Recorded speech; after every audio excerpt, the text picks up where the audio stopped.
Welcome back. I am playing Warhammer 40,000 Legacy of Dorn, and I'll pick up where I left off. Unfortunately, last time we're not exactly doing very well through this. Every of our brother that we found so far has been dead. We've taken out Necrons, we've taken out Tyranids, we've taken out the Orcs. We've just made it through and found a shrine, so we got some new. So, this is a screen we left off on before, so let's see what ends up happening this episode. There is a hiss of static in your helm comm, and a moment later you hear a voice. Brothers, can you hear me? Squad, respond. The voice makes you stop, your two hearts racing. It's the sergeant. Sergeant Valerius, you respond. You reply, unable to hide your relief. Are you alive? Brother, neighbor.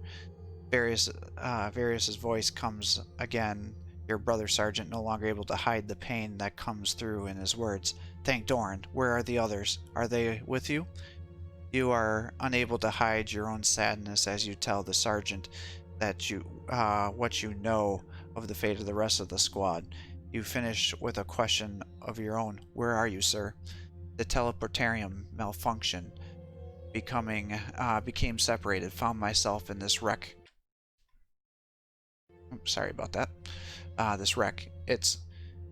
You are losing him. Sergeant Valerius's words are becoming more and more indistinct as his comm signal strength steadily degrades. Destroy the Hulk. His voice comes again briefly before dissolving into static. A signum like the one of the tech marines of your... Oh man. Sounds like I'm supposed to get a piece of equipment. A Sigum like one of the Tech Marines of your chapter use would have been very useful right now to help increase the signal strength and clear up the communication static. Sadly, you are not a Tech Marine. Perhaps a more thorough search through your travels of the Hulk would have revealed the comms device that would enable you to hear more of the message. Bum bum bum.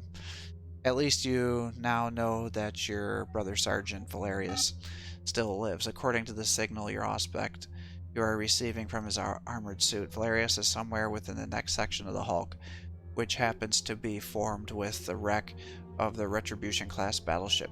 Bearing in mind your brief exchange with your commanding officer, what do you do now? Well, he ordered us to do the task, so let's do the task. So regardless of the impossible task, I will attempt to destroy the Space Hulk.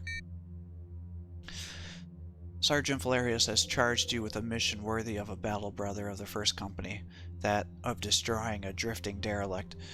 But how can one man, even a superhuman genetically engineered warrior such as yourself, engineer the end of the Herald of Oblivion when the massed guns of the Shielded Dorn could not achieve such a thing? But then you are a Space Marine of the Imperial Fist chapter, and the Imperial Fists are masters of siege warfare when it comes to defending the indefensible, and the Imperial Fists are able to turn whatever benefits a location possesses to their advantage, and when it comes to penetrating the impregnable, they are equally adept at turning whatever there is to hand and on, I think it's supposed to be there is on hand, into a devastating weapon. Altering the settings of your aspects, you detect both the trap battleship's engine reactors and the warp field generators are still active. You are towards the rear of the Space Hulk now. The battleship's engines protrude from the Herald of Oblivion, and if they could be fired, would be capable of influencing the derelict's trajectory.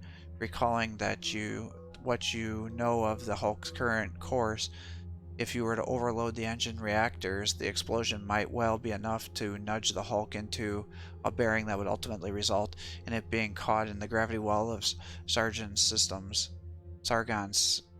star, thereby condemning it to destruction. Alternatively, if the ship's warp field generators failed, then the vessel would be torn apart by the forces of the Empyrean so unleashed. So, what should it be?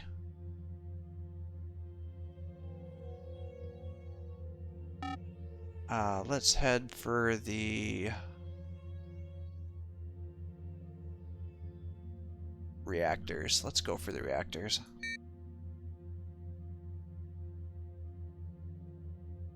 Recalling the schematics of the Retribution class battleships from along the many memories implanted during the hypnotherapy sessions aboard the Phalanx before you were fully inducted into the Imperial Fist chapter. You head for the rear of the vessel and the factory-sized plasma generators that once enabled the vessel to cross countless light years down through the millennia. Despite the fact that the reactors are still hot, the ship itself is home now to nothing but shadows and a host of metallic creaks and groans.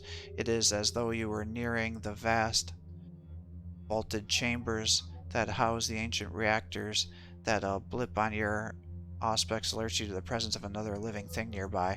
With a roar of the savage beast bursts from where it has been lying in wait. The monster is a hulking mass of muscle and blue-gray fur. Its elongated arms are corded with muscle.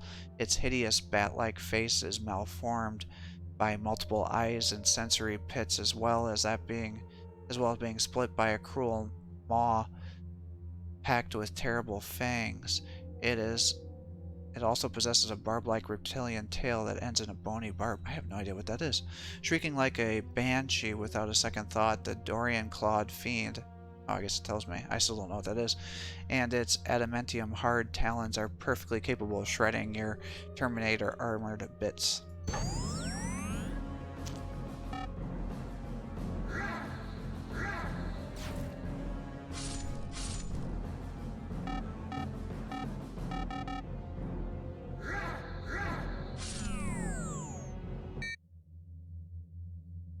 Recalling the schematics of the Retribution class. Oh, I already read that. Victory. The towering hull crashes to the deck with a resounding crash. Its bestial roar silenced at last. However, it does so. A flailing call catches your helm, temporarily knocking out your auspex, and your HUD goes black. My purity score is greater than 14. With something like a precognition, you sense the approach of the Dark Elder skyboard before you hear the blades tips of the wings slice the air apart at its passing. Forewarned is forearmed, and so you already have the Skyrider in your sights, and when it opens fire with its splitter pods slung beneath the wings of its hurling skyboard. Defend yourself.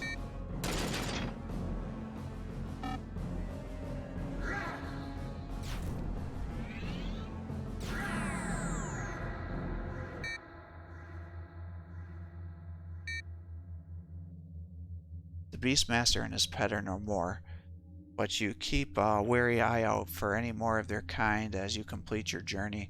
It is clear that as well as attacking the Shield of Dorn, forces of the Dark Elder have infiltrated the Herald of Oblivion as well, but to what end? Reaching the reactor halls, you put what knowledge you possess regarding the safe operation of the plasma reactors to good use. Rig the reactors to overload. It will take time for the conditions necessary for the catastrophic failure to be achieved within the sabotage systems, but the countdown has begun. Sergeant Valerius is somewhere on board the battleship,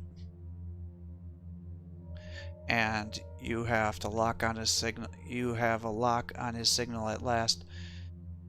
Emperor willing, perhaps you could even take time to find Brother Sergeant before the Herald Oblivion's doom becomes inescapable and you are forced to escape the Space Hulk somehow yourself. Yeah, let's go after our Sergeant. You wander the corridors and hangars of the strange vessel following the Sergeant's signal. The strength of your signal is intermittent and you lose it for a few precious seconds before it appears again suddenly. Wheels of Fate.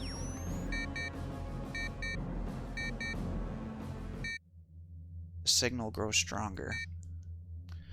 Your weary steps bring you at last to the mustering halls of the battleship where the Imperial Guard commanders would once have addressed those under their command, stirring them to great deeds of valor with his rhetoric or by reading passages from the life of the Mechacarnus.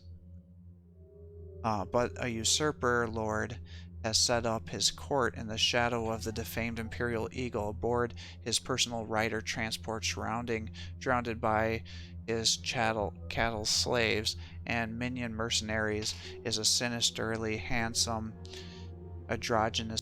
His lithe, muscular form is clad in blood-dark robes and tight-fitting armor formed of segmented plates held in place by a variety of hooks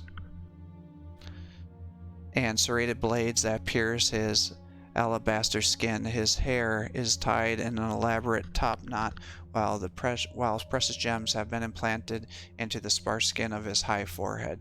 Sees the whelp cur of the Mankai corpse god. The Archon commands a pitiless smile played about his ebony-painted lips. You can only assume that he is speaking in Low Gothic so as to wring every last drop of pleasure from your torment as you understand fully how demeaning your situation has become. At the Archon's command, bladed armored warriors, inhuman alien bodyguards, and half-naked branded females move to surround you. Automatically, you go for your weapons. You are a warrior, Space Marine, the Despot Lord says, his voice dripping with malice.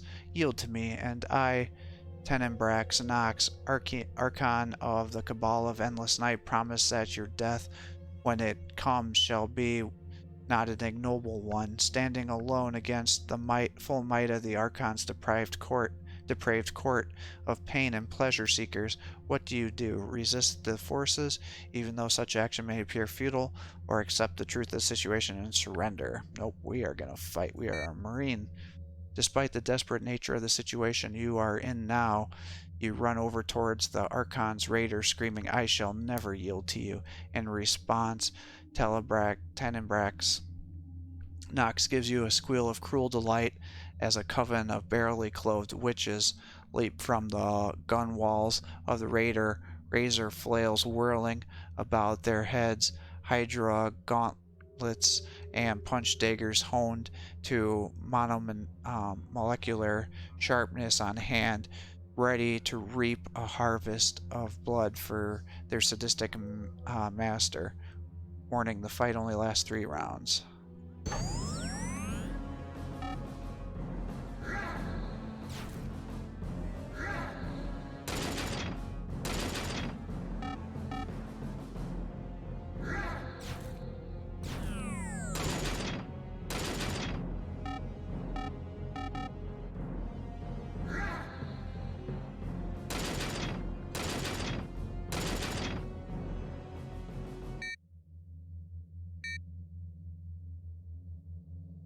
The Archon's elite warriors join the fight. Outnumbered by the Cabal of Endless Night, you are seized, divested of your war gear, and dragged aboard the Archon's personal transport. See how easily the sons and daughters of Kamara bring you to your knees, Mankai? The sickening creature gloats, massaging his long-fingered hands together and lascivious glee? I'm not sure what that is. His alien accent gives his words a venomous edge. Exhausted, overwhelmed, and utterly emotionally wrought out, there's only one thing you can say in response. Why? Why? Nox laughs, and then turns to address the retainers. The Mankai seeks enlightenment. Perhaps I might be permitted to explain, O mighty Archon. Comes a voice from the shadows behind the Archon's throne, a voice that might sound more like a reptilian hiss. Its obscenious tone lacks any sincerity whatsoever. Very well, homunculus, Nox agrees begrudgingly. The Archon witches and warriors willingly part before the advance of the creature that reveals itself to you now. The ancient and horrific beyond imagining, the flesh sculptor has clearly worked its twisted art upon himself. A total of 6 arms sprout from the swollen joints of his shoulders, while the rest of the creature is stringly as a lashworm. In each hand holds a carving knife or a surgical instrument of some kind. Its face is mainly hidden behind a mask of worm skin, but much of what remains exposed appears to be Flint's bone. The creature moves towards you, borne aloft by the sinuous, undulating things that writhe beneath the trailing hem of its blood-stained robes. You ask why, the creature says, leering down at you, and it shall amuse me to tell you.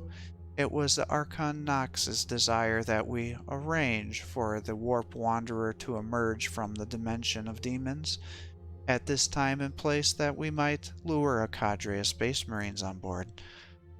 Archon Nox's magisterial plan was to capture you and your brethren, that he might return to the Dark City with you as his slaves and receive adulation from his kin clans that he is deserving of.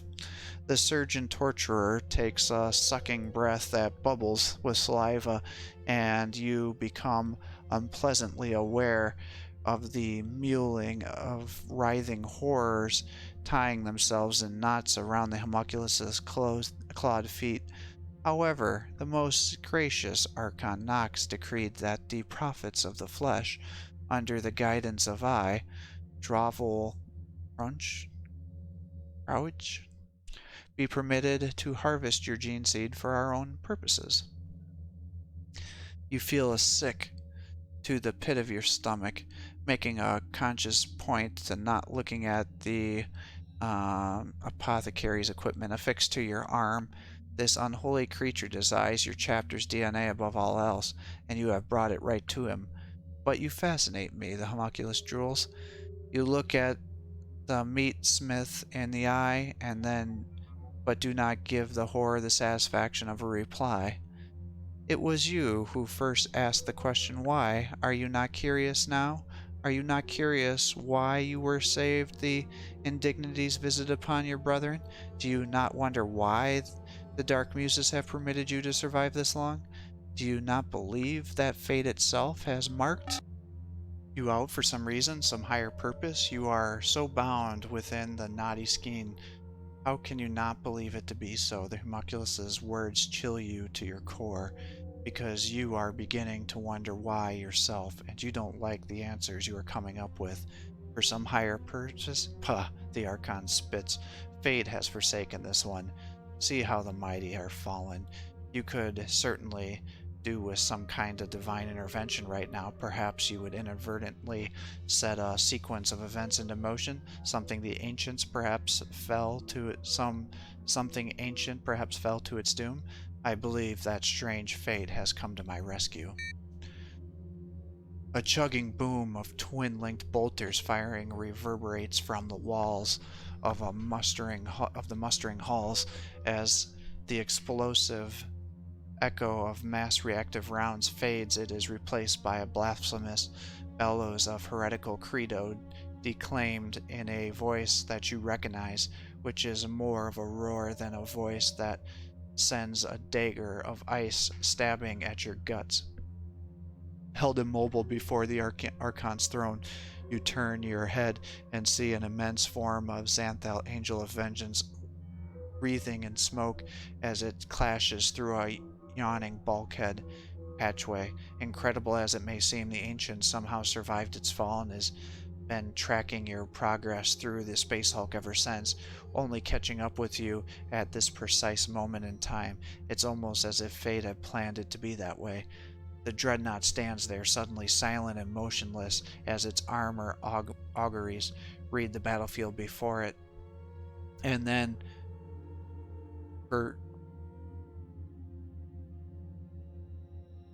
vituperative curses thundering from the Voxcasters, it opens up with its armed weapons once more, raking the Archon's raider with bolt fire.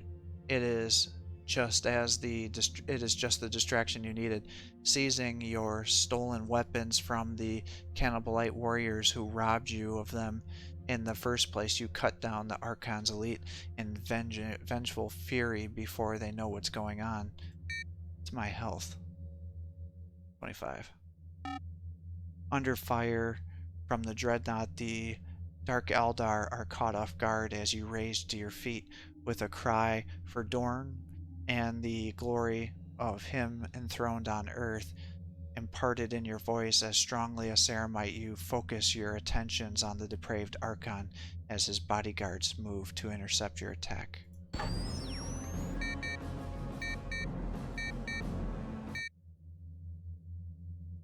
Shadow darts across your path. You come face to face with the slender female, her ivory features and alien beauty as sharp as a knife. She rushes you with an envenomed blade barbed the vials of cancerous contagion and athletic maladies stitched to her skirts, rattling together like dry bones. Just don't let her kiss you, for the viperous sisterhood of Lilithu are poisoners without peer.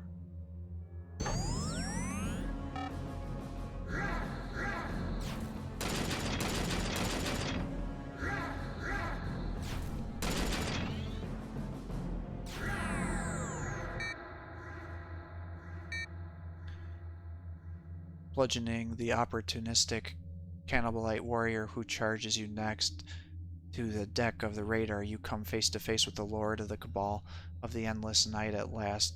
The time for acerbic rhetoric long past. The Archon draws a curious pyramidal object from within the folds of his robes and holds it out towards you on a flattened palm. Transfixed, you watch the mirrored pyramidic fractures and unfolds. Piece by jagged piece, a whirring vortex contorts the air above the strange object, and you hear a keen warp voice call to your soul from within its impossible dimensions. My purity is greater than 25. As you gaze into the fathomless depths of the impossible polyhedron, you feel as though you're about to fall into it. But if the alien artifact has some kind of pull on your soul, but in times of trouble, when all your war gear and great strength can't help you, you still have the faith in the Emperor and the Primarch to fall on, chanting the oath of obedience over and over. You to yourself, you fight the tempting enticements of the soul trapping until you roar with an indignant rage. You break free of its baneful influence. Weapons raised, you engage the dread Lord of the Cabal of Endless Night, Archon Tenebrex Nox, in righteous battle.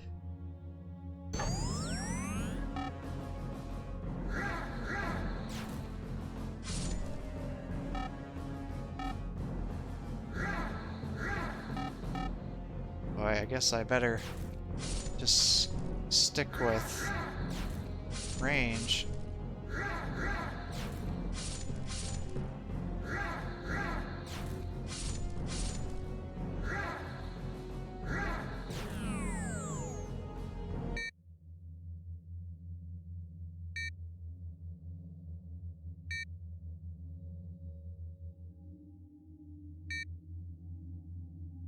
The Archon falls, an ambivalent expression of rage and ecstasy in the vile creature's face. The Dreadlord of the Cabal of Endless Night is dead. You gain 3 purity. The clamor of battle comes to you again through the auto senses of your helm, the clash of blades and hiss of splinter rifles firing, all underscoring by the frenzied roar of the ancient weapons. A heartbeat later, the Archon transport slews sideways through and plows into the accursed dreadnought. It seems to you as if there's a moment's silence and then a subsonic boom as the dreadnought's power plant is ruptured and the Angel of Vengeance dies in a rusticating cascade of flame. You close your eyes against the searing blast and see the afterimage of Xanthel's burning skull upon the inside of your eyelids as the Hellbrute's sarcophagus is torn open by the bladed prow of the Raider. Your heavy Terminator body is thrown through the air on the bow wave of the blast to land 20 meters away on the hard, stone-flagged floor. Your unexpected ally is dead, as the Archon and the majority of the wretched court. The charred corpses of the Dark Elder are draped over the smoldering wreckage of the Raider. As you slowly regain your feet, you catch sight of something glinting within the twisted wreck with a shock of surprise that sends a thrill of adrenaline surging through your system and sets your heart racing. You recognize it immediately. It's Sergeant Valorus's power sword. Without hesitation, you pluck the relic from the Raider's burning shell. Do you take the power sword? Yes, I do. That is a definite upgrade. But if his sword is here, where is Valorus? Over the cracking of the burning debris, you slowly become aware of a horrible rattling wheeze. It takes you a moment to realize that it is in fact laughter. The homunculus hovers over the side of the flickering flames of the dead dreadnought and the wrecked Raider. Space Marine, he cackles. Do you see it now, how fate has a greater destiny mapped out for you? Yes, I see it now, you growl, advancing on the wizened horror's position. I see, it's in my destiny to slay you. Ah, the creature returns as if it is a test of arms you seek. Then, a test of arms you shall have.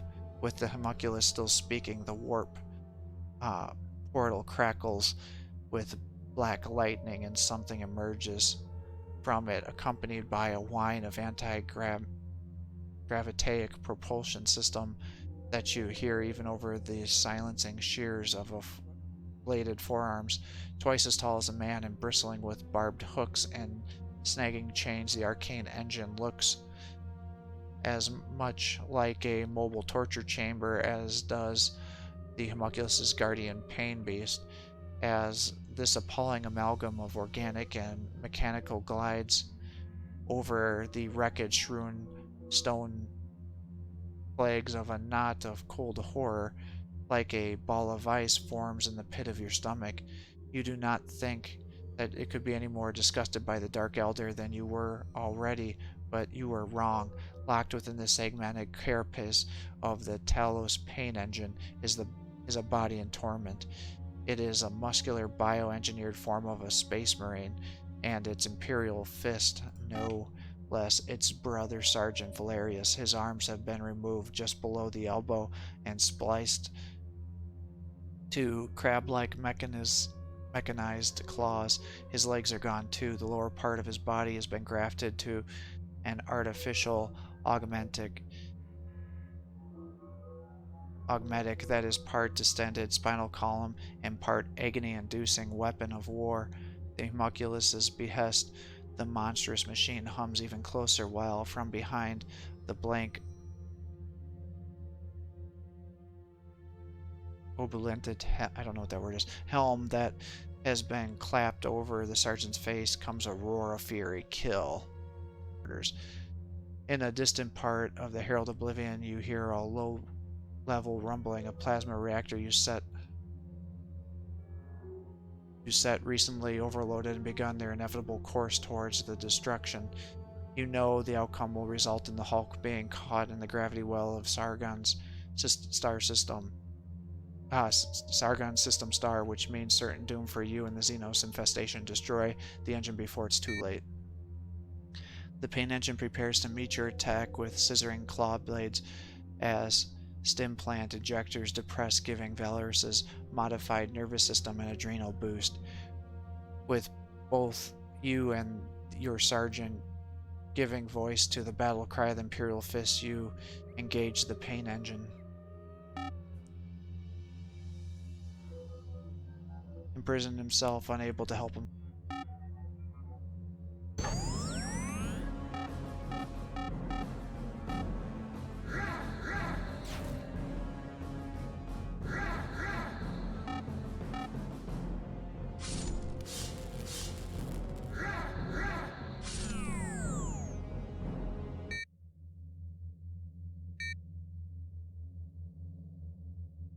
The The Telos paint engine is destroyed, ripping open what remains of the torture machine's carapace. You release Sergeant Valerius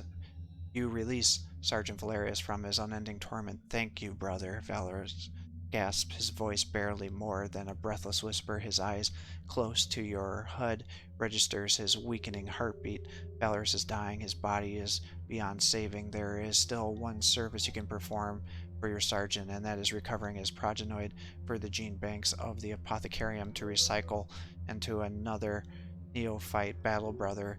And miracle of miracles, brother, the apothecarian's equipment activates on your first attempt, plunging the excising probe into first his neck and then his chest. You remove the grisly lumps that have the power to turn a mortal man into a superhuman space marine. As you stow the gland safely inside the device and consider your next course of action, Sergeant Valerius speaks. "Save yourself," he sputters, bubbles of blood bursting at the corners of his mouth. "Save the gene seed." Before you can voice the question how, as if reading your mind, Valerius goes on, "I have a teleport Homer. The Archon took it. It might still be within the wreckage of his Barcu." The sergeant is right. His personal teleportation retrieval device is there, along the scattered debris of the destroyed radar, and thank the Emperor, it is still working. If you trigger it now, Tech Marine Clavis and his minions should beam you back to the Shield of Dorn, and then your thoughts turn to the homunculus, and your thought thirsts for revenge. But with the Archon and the Telos paint engine destroyed, the homunculus, the surgeon, excruciator, prophet of the flesh of, and ghoul master of Excoriatorus, has fled along with his vivisect lackeys. Your gaze finds the horror just as the homunculus and his coterie of freaks enter the dark light vortex of the webway portal, which closes with an audible pop. Robbed of the revenge upon the Dark Eldar hefting Valerius's body in your arms, you depress the teleport Homer's activation ruin. It feels like your whole body is being reduced to its component atoms and then sucked through the singularity of the black hole into the Imperium, only to be spat out at the process to be reversed on the other side, which is exactly what is happening. As the searing explosion of light fades, you find yourself aboard the Shield of Dorn at the heart of the teleportarium. Tech Marine Clavis and the Adeptus manning the controls of the arcane device stare at you in shocked surprise as the energy discharge of your translation crackles about the crux terminatus of your left auto-reactive shoulder plate. You have escaped the Herald of Oblivion and have done what you can to safeguard your chapter's genetic legacy, and the dread Dark Elder Archeon Tenebrax Nox is dead. Even if the detestable homunculus did manage to escape justice, your attention is drawn to the image of the Space Hulk that fills your view through the oculus on the other side of the teleportarium chamber. As the abomination meets its end at last, it begins with a bloom of a plasma reactor detonation towards the rear of the Hulk that is quickly followed by cracking vortex eruption within the field warp generator chamber. As a lethal chain of reaction you initiated on board the Forgotten Ghost spreads through the derelict, the Herald of Oblivion is ripped apart by explosion after explosion. You feel the after effects even aboard the strike cruiser. As reality is ripping open, the Hulk plunges back into the appearing. As it starts to break up, Squad Scipio's primary mission has been achieved. The Herald of Oblivion has been destroyed and cleansed of all alien infestation in the process. The only downside is the Hulk's demise came at the cost of the lives of every member of the squad except one. Perhaps fate does have a purpose in mind for you after all. Congratulations, your adventure is at an end. And with that, we have successfully completed this game. Thanks for watching. If you're enjoying these videos, please give my channel a like and subscribe to encourage me to post more content for you. Have a great day.